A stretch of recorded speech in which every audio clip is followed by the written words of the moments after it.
All 9 books of Nala Nightheart are inspired by this structure.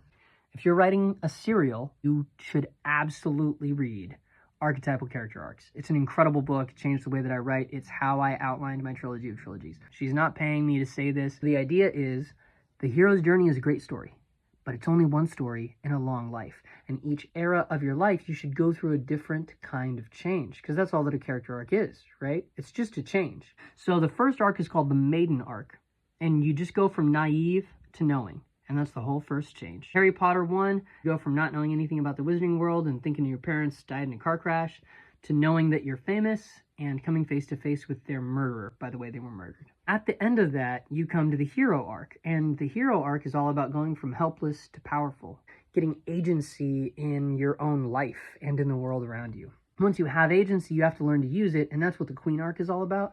The Queen arc, you go from passive to decisive.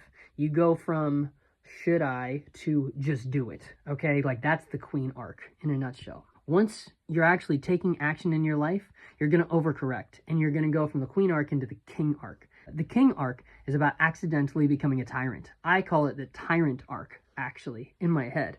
And you're going to go from reckless to cautious. You'll notice that in each of these character arcs, you overcorrect so that it becomes a problem in the next arc.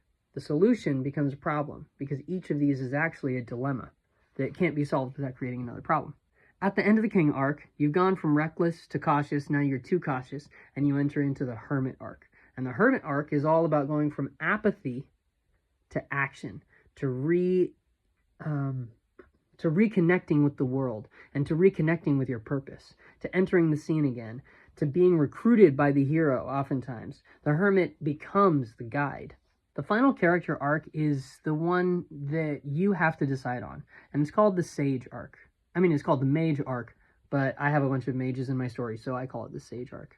In the Sage arc, the change that happens is about finding your purpose when you are not the main character anymore. It's about legacy.